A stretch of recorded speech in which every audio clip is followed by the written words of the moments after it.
Bismillahirrahmanirrahim. Assalamualaikum warahmatullahi wabarakatuh. Waalaikumsalam. Waalaikumsalam warahmatullahi wabarakatuh. Bismillah, alhamdulillah, wassalatu wassalamu ala rasulillah. Sesuai dengan arahan dalam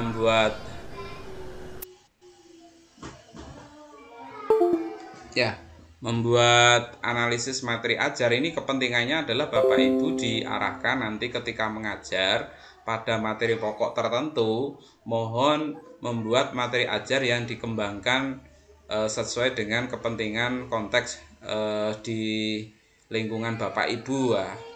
Mudah-mudahan bisa mengakomodasi permasalahan yang ada pada saat di lingkungan Bapak Ibu, dan itu pas sesuai dengan materi pokok yang akan diajarkan. Itu lebih penting karena intinya dalam pengembangan materi itu adalah yang pertama, prinsipnya adalah kontekstual. Lah ini barangkali sesuai dengan kepentingan materi ajarnya, topiknya terkait dengan sifat marah ya, maka menyajikan masalah yang pertama. Dalam komponen identifikasi masalah ini kan gurunya harus memberi, atau dalam langkah-langkah PBL kan guru mengorientasikan masalah. Lah masalahnya apa? Ini bagaimana menghindari perkelahian akibat kemarahan kan. Ini disajikan kepada peserta didik. Lah nanti peserta didik diminta untuk menyelesaikan itu, untuk bisa menjawab dan menyelesaikan. Nah, guru memastikan ini setiap anggota memahami tugas masing-masing.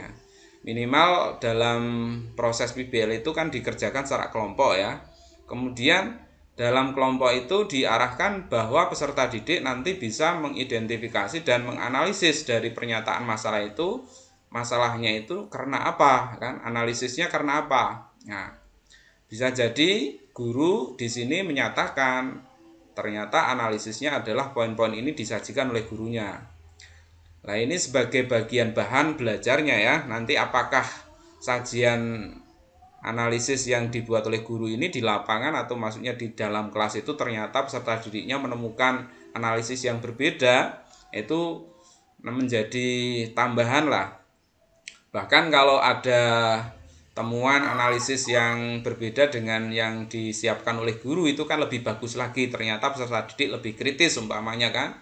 Nah ini sebagai bagian, sebagai guru yang akan membimbing, mendampingi, ini harus dipersiapkan kemampuan Bapak Ibu juga menganalisisnya. Jadi sebagai pembimbing, mendampingi, mengarahkan dalam pembelajaran, ya setidaknya tahu alurnya, masalahnya disajikan, nanti bagaimana analisisnya harus paham, sampai pada proses ya dalam pembelajaran itu nanti ada pengumpulan data, kemudian merefleksi sampai menyajikan ya, mempresentasikan. Nah, ini langkah-langkahnya seperti itu. Dalam solusi minimal Bapak Ibu menyajikan mulai dari materi esensialnya. Solusinya Bapak Ibu kan intinya menyiapkan materi esensialnya dan juga materi pengembangannya. Materi pengembangan ini adalah materi yang berbasis masalah ini Bapak Ibu. Kalau materi pokok ini bahasanya adalah materi yang terdapat dalam buku ajarnya Bapak Ibu. Kalau dalam buku bahan ajarnya mungkin kan yang bersifat konseptual ya, prosedural, tetapi yang materi pengembangan ini adalah materi yang biasanya bersifat metakognitif. Metakognitif itu adalah bagian dari bagaimana seseorang peserta didik mampu memutuskan suatu adanya masalah yang diajukan kepada siswa berdasarkan kemampuan, berdasarkan pengetahuan konseptualnya dan kemampuan proseduralnya. Jadi diharapkan dengan adanya materi pengembangan mereka bisa menjadi siswa yang berprofil Pancasila dan memiliki keterampilan abad ke-21 ya. Critical thinking, mereka kritis, creative thinking, mereka kreatif, mereka kolaboratif dalam pembelajaran, komunikatif, ada penyajian ya, mempresentasikan. Kemudian ada computational thinking, mereka bisa menyelesaikan masalah intinya. Lah karena dalam evaluasi ini kan modulnya modul evaluasi pembelajaran, maka saya minta sekaligus untuk disajikan instrumen penilaiannya seperti apa. Kalau pembelajaran PBL-nya di atas seperti ini, menyajikan materi bagaimana menahan marah ya, sifat marah dan lain-lain. Ini dalam praktek pembelajarannya nanti instrumen penilaiannya seperti apa. Nah, ini ternyata dia menggunakan, ada untuk aspek pengetahuan ada pilihan ganda ya. Kemudian ada penilaian yang lain mungkin ya, penilaian sikap ya, penilaian sikap. Ada penilaian keterampilannya. Nah, berarti sesuai dengan penilaian autentik ya, penilaian yang sesungguhnya itu kan ada penilaian proses dan penilaian hasil. Barangkali ini penilaian hasilnya berupa soal ya, tes pengetahuan. Kalau penilaian prosesnya menggunakan penilaian keterampilan dan penilaian sikap. Ini menjadi contoh yang menurut saya ya ideal lah ya, makanya saya berikan nilai 100 untuk miliknya siapa ini tadi.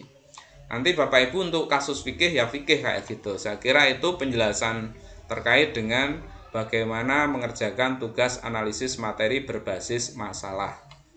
Demikian yang bisa saya sampaikan. Saya beri kesempatan bagi Bapak Ibu untuk tanya jawab. Ngoten. Ya, silakan yang ingin dikonfirmasi. Tanya Pak. Monggo Pak Muiz.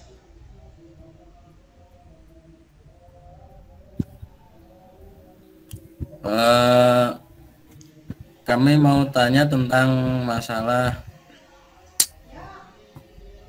Bentar Pak.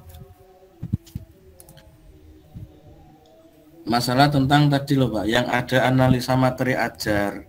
Itu pemahaman kami kemarin kok beda. Yang kemarin kan identifikasi masalah itu adalah sebuah adanya masalah. Terus yang kedua itu penyebab dari yang jenengan paparkan tadi. Terus yang ketiga ada solusi. Cuman kan identifikasi masalah itu apakah sebuah masalah atau pertanyaan Pak? Kemarin kan yang saya pahami identifikasi itu adalah masalah yang ada, tapi belum ada pertanyaan. Terus yang kedua baru ada pertanyaan. Contoh realnya dalam itu identifikasi masalahnya Pak Muiz kemarin apa coba? Kalau yang dipahami adalah cara berpikirnya seperti PTK, kalau Bapak Ibu cara berpikirnya PTK, bisa jadi mengidentifikasi masalahnya adalah di kelas terjadi masalah ya, semuanya penilaian atau hasil belajar peserta didik belum berhasil kayak gitu ya mungkin ya. Itu bukan seperti ya, itu. Berarti, oh gitu. Jadi belum ada masalahnya dulu Pak, bukan belum pertanyaan gitu. Pemahaman kami kan untuk modul yang pertama seperti itu. Baru yang kedua itu adalah sebuah timbul permasalahan dari identifikasi itu. Yang ketiga baru solusi. Ya gini cara pandangnya Bapak Ibu, tugas analisis materi itu adalah menyiapkan materi ajar untuk kepentingan pembelajaran berbasis masalah atau pembelajaran berbasis proyek. Nah, jadi kalau Bapak Ibu mau ngajar materi fikih ya dengan model pembelajaran PBL, materinya nanti seperti apa penyajiannya, langkah-langkah pembelajarannya kan, tetapi ini fokus ke materinya dulu. Kalau Bapak Ibu mau mengajarkan materi fikih dengan pendekatan model project based learning, nah, itu materinya seperti apa, itu yang harus dipahami ya, mulai dari situ dulu. Jangan berpikirnya oh ini masalah PTK yang harus diselesaikan ya, masalah Bapak Ibu dalam pembelajaran, kemudian nanti mengapa terjadi masalah di kelas ya, pembelajarannya kok belum berhasil, kemudian alternatifnya seperti apa ya, analisisnya dulu ya, kemudian solusinya, itu bukan seperti itu. Tapi yang dimaksud di sini adalah bagaimana Bapak Ibu menyajikan materi ajar sesuai kepentingan model pembelajaran yang dipilih, mau PBL atau BGBL. Contoh saja kemarin materi pokoknya apa Bapak Ibu? Materi modul apa? Fikih Pak. Modul fikih. Sumber-sumber hukum Islam. Sumber-sumber hukum Islam. Nah, sumber-sumber hukum Islam. Coba saja seumpamanya ada materi pokok sumber-sumber hukum Islam. Nah, ada pernyataan dalam kasus kehidupan ya. Ya kasus kehidupan masyarakat yang mengatakan bahwa harus kembali ke, ini kan sudah terjadi ya, ada sekelompok penganut Islam yang mengatakan harus kembali ke sumber Islam kayak gitu. Penyajian masalahnya bisa diawali dari sebuah pernyataan, ada kelompok-kelompok yang mengatakan bahwa seseorang, semuanya saja ya, itu ya kita tahulah ada kelompok yang namanya kelompok Sufi. Yang telah dibubarkan, Pak. Ya, kenapa Pak Fuad? Kelompok yang telah dibubarkan. Kelompok yang telah dibubarkan. Iya, kelompok yang telah dibubarkan itu kan mengatakan hidup itu ya dalam praktek beragama harus kembali ke sumber Al-Quran dan Al-Hadis itu kan. Nah, namun kenapa demikian? Kelompok-kelompok itu kemudian dibubarkan oleh pemerintah dan justru yang mengatakan yang berkuar-kuar ya bahwa praktek beragama itu harus bersumber Al-Quran dan Al-Hadis. Mengapa demikian? Itu kan menjadi pokok masalah yang bisa diselesaikan dalam proses pembelajaran. Jadi apa sebetulnya permasalahan yang harus dicari? Pokok poinnya bisa jadi poin-poin hukum Islam itu harus diterapkan dalam bila mana kan? Apa saja sih jenis hukum Islam, sumber hukum Islam itu? Apakah hanya Al-Quran Hadis? Apakah ada yang lain? Ijma' qiyas, kemudian yang lain-lain. Nah, itu harus menjadi bagian dari pembelajaran yang akan disajikan oleh Bapak Ibu. Dimulai dari mana? Dimulai dari penyajian orientasi masalah Bapak Ibu. Ya kan? Solusinya berarti bagaimana ya? Solusinya dalam pembelajaran PBL-nya itu Bapak Ibu harus memahami terlebih dahulu ada pernyataan masalahnya, kemudian ada analisis mengapa kok terjadi demikian, ada yang kelompok seperti itu muncul karena apa, itu kan harus Bapak Ibu pahami sebagai guru yang akan membimbing peserta didiknya. Lah nanti ketika pada masalah presentasi kok ada yang menyeleweng atau tidak sesuai dengan apa yang dipahami oleh Bapak Guru, maka itu yang harus disampaikan pada saat refleksi bersama-sama pada pembelajaran. Itu sebagai solusinya. Sebetulnya solusinya adalah mereka diminta untuk mempresentasikan hasil ya. Solusinya termasuk solusi itu maksudnya jawaban menurut Bapak Ibu seperti apa. Jawaban Bapak Ibu dalam kasus kelompok yang dibubarkan itu kan pemahamannya hanya memahami bahwa ada ayat-ayat secara tekstual ya, secara fundamentalis yang memaknai ya wow bima ta'malu nakhabir, semuanya kan dalam hal tertentu ada yang paham Jabariyah ya, ada yang paham Qadariyah, padahal kan sama, sumber teksnya sama, tetapi kok muncul aliran yang berbeda kayak itu kan. Seperti apa kemudian Bapak Ibu menjadi penengah solusi secara narasi dalam sajian analisis materinya itu Bapak Ibu yang memberikan satu ketetapan, oh ini jalan tengahnya adalah seperti ini dengan kasus di atas, seperti itu sebagai materi ajar yang akan diberikan kepada peserta didik. Ngoten Pak Muiz? Siap Pak. Oke ya. Kalau nanti Bapak Ibu lihat pokok bahasan di fikih kelas 7 itu ada materi apa saja Bapak Ibu? Mungkin ada fikih ibadah kan, paling mudah kan fikih ibadah, atau fikih munakahat, terjadi pernikahan lawan jenis, pernikahan sejenis. Salat. Pernikahan sejenis itu menjadi masalah, katanya nikah itu ada calon istri, ada calon suami lah. Calon suami istrinya sama-sama jenisnya, kan menjadi pokok bahasan masalah itu Pak, menjadi bahan istilahnya bisa dipilih lah. Kasus banyak sekali Bapak Ibu. Gitu ya. Berarti gini Pak ya, pengambilan kasus itu tidak harus dari lingkungan misalnya, misalkan kita di lingkungan MTS atau di lingkungan SMA. Berarti kasus masalahnya bisa dari materi kita MTS ambil dari MA, atau MI ambil dari MTS. Tidak bebas lah ya? Bebas. Yang perlu diperhatikan adalah ya sesuai dengan perkembangan peserta didik Pak. Nang materi SD urung ono masalah pacaran semuanya ndak usah disampaikan di SD. Masalah pacaran di pertengahkan. Yang pacaran itu mungkin udah di usia SMP ya, SMP ya, atau kalau SD ada fikih yang mampel fikih Bapak Ibu ngampu ya yang dia. Mantul Pak. Iya Pak.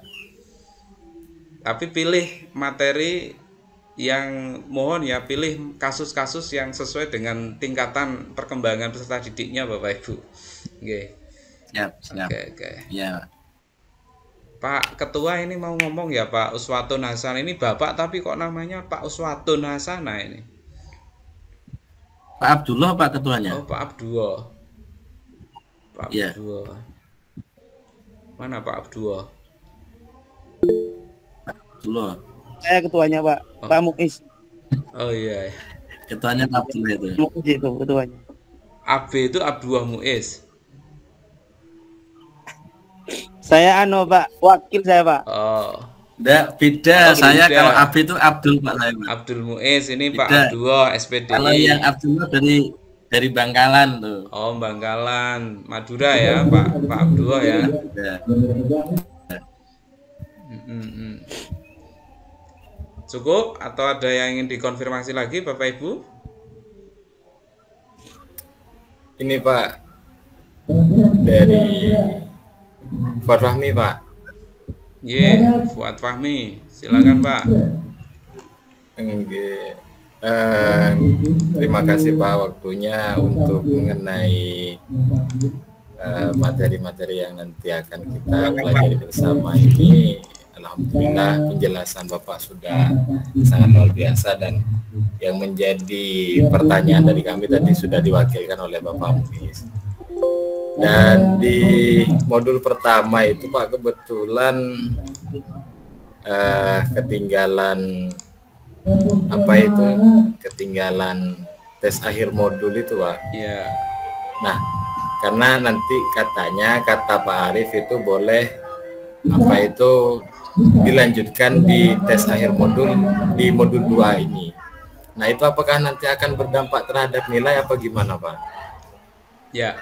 Apakah nanti seandainya benar semua jawaban di tes akhir modul itu, amin misalnya, karena memang telat waktunya itu nanti akan berdampak terhadap nilai Pak gitu.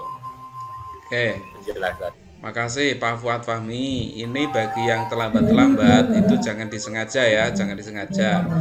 Yang kemudian yang saya harapkan ketika sudah terlambat bisa mengerjakan pada hari ketiga. Hari ketiga modul itu Bapak Ibu bisa melihat modul yang lain yang saat itu Bapak Ibu tinggalkan, maka secara sistem bisa aktif kembali. Jadi pada saat hari ketiga Pak Fuad Fahmi ketika ngeklik modul yang lewat ya, nanti dilihat ada tes akhir modul itu aktif Pak, bisa dikerjakan. Tapi kalau hari pertama nggak bisa. Jadi yang terlewat-lewat, seumpamanya jenengan terlewatnya 10 modul ya, 9 modul ya sama bisa dikerjakan pada saat hari ketiga di kegiatan modul yang lain kayak gitu. Jadi pada saat modul kita hari ini ya, nanti hari ketiga modul kita hari ketiga besok, nanti Pak Fuad bisa ngeklik modul yang pertama itu, nanti lihat tes akhir modulnya bisa aktif karena secara sistem aktif di hari ketiga modul ngoten. Itu ya Pak Fuad ya, tidak ada dampak. Yang berdampak itu adalah nilainya akan menambah. Yang tadinya belum mencapai KKM, nanti dengan adanya TAM kan nambah, nggak jadi remedi kan, nggak usah dikerjakan remedinya dulu. Kalau belum mengerjakan TAM ya nggak usah remedi toh, kerjakan TAM-nya dulu, baru nanti kelihatan nilai akhirnya akan ketahuan. Nah, gitu Pak Fuad.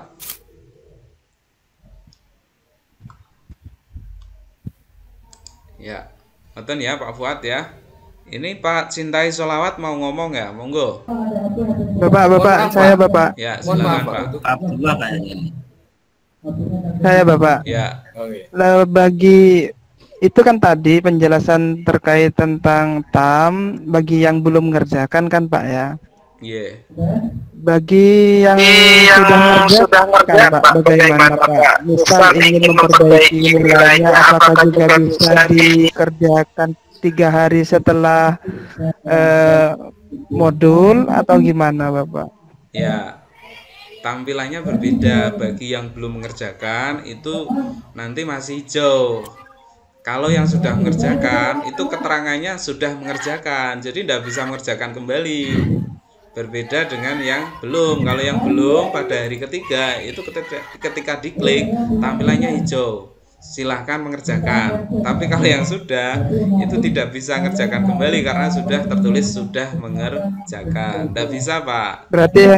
Berarti mau tidak mau harus nunggu remedi juga Bapak ya? Iya, betul. Ya remedi, kerjakan remedi. Kalau sudah semua dikerjakan, nilainya di bawah 70, silakan langsung remedi kayak gitu. Nah.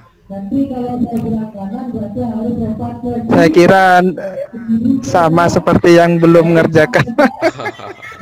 Enggak, Bapak. Otomatis remedi itu nanti akan nilainya dipukul 70, Bapak. Jadi nilai remedi selisih 1 poin ya. Umpamanya nilai remedi itu nilai Bapak Ibu di bawah 70, rentang antara 61 sampai 69 itu membuat soal hot ya, 3 soal hot mengambil dari KB. Nanti rentang berapa itu harus ada ini perintahnya, nanti bisa dilihat sendiri oleh Bapak Ibu. Monggo. Ada yang ingin dikonfirmasi lagi? Atau cukup ya, karena kita kan minimal 1 jam ini Bapak Ibu. Lewat 5 menit. Kadang kepedok pengen ngomong, Pak. Bapak Ibu, saya sarankan, saya akan membuka soal TAM mulai hari ini. Mudah-mudahan sudah bisa dilihat ya, kok soal TAM. Tes tugas analisis materi, soalnya kan sudah bisa dilihat, sudah saya tampilkan. Tes formatif nanti saya buka di hari ketiga saja ya. Tes formatifnya saya buka di hari ketiga. Jadi untuk pengerjaannya ya di hari ketiga. Terkait dengan batasan perpanjangan resum yang belum hari pertama seumpamanya, kemudian analisis bahan ajar yang belum, hari kedua kok belum, selambat-lambatnya adalah hari ketiga jam 12 ya Bapak Ibu ya. Kalau dengan saya, jadi bagi yang sudah mengumpulkan pun seumpamanya saya belum menilai ya, seumpamanya resumnya sudah dikerjakan oleh Bapak Ibu di hari pertama, loh kok hari kedua belum dinilai, jangan takut dulu. Insya Allah hari ketiga jam 12 semua sudah tuntas bagi yang sudah mengumpulkan apapun kayak gitu ya. Mulai dari resum, analisis bahan ajar ya, tapi saya insya Allah setiap hari itu akan ngecek semua tugas saya ngecek dan nilai di hari itu. Barangkali ada yang telat-telat kayak gitu kan, akhirnya saya ya juga membatasi di hari ketiga jam 12 kayak gitu. Ngoten Bapak Ibu, yang perlu kita sepakati nanti untuk kaitan dengan tes formatif itu kurang lebih ya terkait dengan isi KB. Kalau tes akhir modul itu yang membuat atau yang membuat materi, membuat soal, mohon maaf, adalah dari panitia nasional. Secara sistem itu tidak bisa dibuka oleh LPTK. Jadi LPTK pun tidak bisa melihat soal dari TAM Bapak Ibu. Kami tidak bisa melihat soal TAM-nya seperti apa, kecuali kalau saya masuk melalui akunnya Pak Fuad Fahmi. Nanti akunnya Pak Fuad Fahmi saya pakai lihat, itu saya baru bisa Pak Fuad. Itu ya Bapak Ibu. Tapi kita pengelola terakhir ya. Bapak ya, mewakili dari semua terutama yang bidang fikih nih Pak, mohon untuk pengarahannya setiap tugas selama 3 hari, karena banyak sekali dari teman-teman itu kadang bertanya sesama yang tidak tahu. Teman tapi semua tidak tahu, akhirnya biasanya saya arahkan langsung ke dosen aja ngoten. Jadi mohon arahannya Pak, setiap kami ada sebenarnya cukup memberikan satu kunci, insya Allah sudah selesai semua Pak Muiz.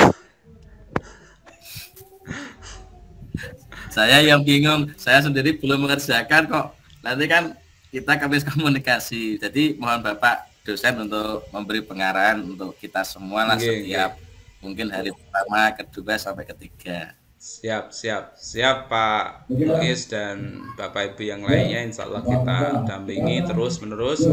Silakan grup WA kelas itu menjadi fasilitasi untuk komunikasi kita Bapak Ibu ya, sehingga terpantau ada permasalahan teknis, ada permasalahan substansi, nanti kita bisa selesaikan. Mari kita cukupkan Bapak Ibu untuk pertemuan kali ini dengan membaca hamdalah.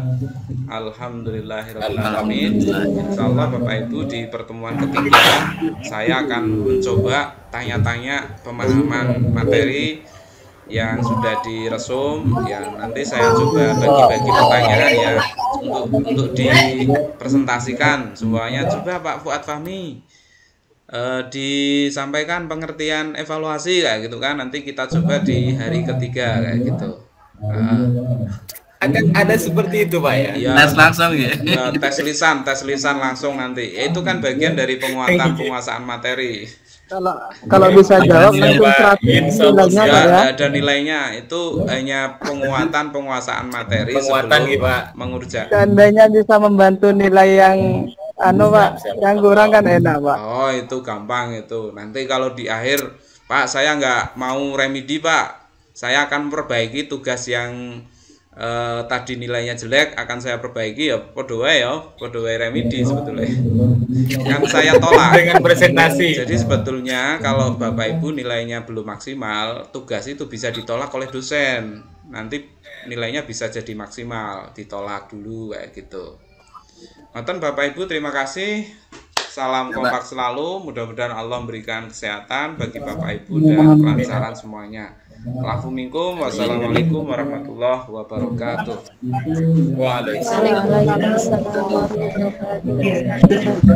Oke, saya undur diri ya Bapak Ibu.